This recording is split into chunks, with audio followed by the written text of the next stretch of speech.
என்கிட்ட நிறைய பேர் டீமில் கேட்டிருந்த கேள்வி என்னன்னா, bro how to become AI engineer.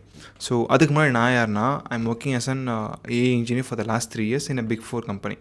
So என்னோட ரோல் வந்து மேனுவலாக இருக்க சைபர் செக்யூரிட்டி ஒர்க் ஃப்ளோஸை வந்து ஆட்டோமேட் பண்ணணும் using AI, and I have to make it production ready so that like it can be use by multiple peoples and it won't crash with that.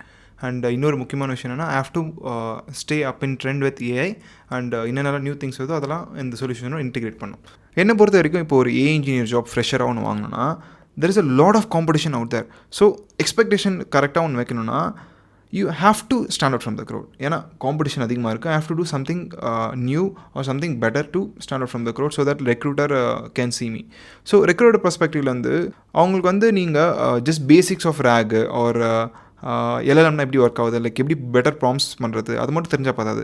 They expect you to give end to end solutions. Like இப்போ ஒரு problem கொடுத்துட்டாங்கன்னா அதுக்கு வந்து நீங்கள் end to end solution கொடுக்குறீங்களா, and அதுக்கு வந்து நீங்கள் என்ன ரேக் ஸ்ட்ராட்டஜி யூஸ் பண்ணுறீங்க. ஏன்னா ரேக்னா பேசிக் ரேக் மட்டும் இல்லை, கிட்டத்தட்ட ரேக்லேயே 10 ஸ்ட்ராட்டஜிஸ் இருக்குது. And how to efficiently use them, and அதோட டோக்கன் காஸ்ட் வந்து எப்படி கம்மி பண்ணுறது.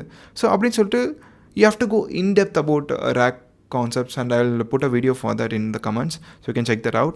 So this is on the AI part. இன்னொரு சைட் பார்த்தீங்கன்னா in development சைடில், ஏன்னா being an AI engineer you expect to create applications like tools create பண்ணணும். ஸோ அதுக்கு you have to know to make production ready applications. ஏன்னா நம்ம எல்லாருமே ரெஸ்யூமில் வந்து பேசிக் ப்ராஜெக்ட்ஸ் வந்து கொடுத்துருப்போம். அந்த பேசிக் ப்ராஜெக்ட்ஸில் நிறைய வாட்டி ஏஐ ஜென்ரேட்டட் கோட்ஸாக இருந்துச்சுன்னா என்ன ப்ராப்ளம்னா, அதில் கோட் ஸ்ட்ரக்சரே ரொம்ப கேவலமாக இருக்கும். எந்த அளவுக்குனா சேம் திங் வந்து ரிப்பீட் ஆகிட்டே இருக்கும். லைக் ஒரு ஃபங்க்ஷன் வந்து ஆல்ரெடி இருக்கும், பட் அந்த ஃபங்க்ஷன் கால் பண்ணாமல் we write the same function in another file. So அந்த மாதிரி பேசிக் திங்ஸ் தான் வந்து தப்பாக இருக்குமே தவிர பட் அப்ளிகேஷன் ஒர்க் ஆகும். எப்படின்னா லைக் பார்க்க நல்லா இருக்க மாதிரி இருக்கும், பட் பின்னாடி போய் பார்த்தா எல்லாமே ஒட்ட வச்ச மாதிரி இருக்காங்க. இப்போ ஒரு ப்ராப்ளம் வந்து க்ளவுட் கோடில் ஃபிக்ஸ் பண்ணோன்னா, இப்போ அந்த கோட் பேஸ் ரொம்ப கேவலமாக இருந்துச்சுன்னா there will be lot of cost involved on that.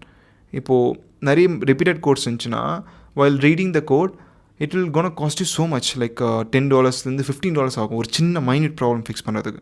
So அந்த ப்ராப்ளம்லாம் பற்றி நீங்கள் அவேராக இருந்து நீங்கள் அதை பற்றி இன்டர்வியூவில் உங்களால் எக்ஸ்பிரஸ் பண்ண முடிஞ்சாலே போதும். You should know the basics of what are the things, main things is that in development perspective. And another thing is that like even after all this, like உங்களுக்கு வந்து ஜாப் கிடையாது கஷ்டமாக இருந்துச்சுன்னா you can try this. Create a short video on the problem that you have solved in your project.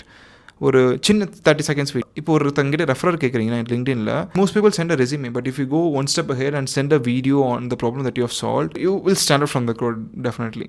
So comment if you want to know my day-to-day workflow. நான் வந்து என்னென்ன cloud skills use பண்ணுறேன், what are the methodologies that I use to maintain code quality in AI generated codes. So இந்த மாதிரி videos வேணால் do comment that out. I'll put another video for it.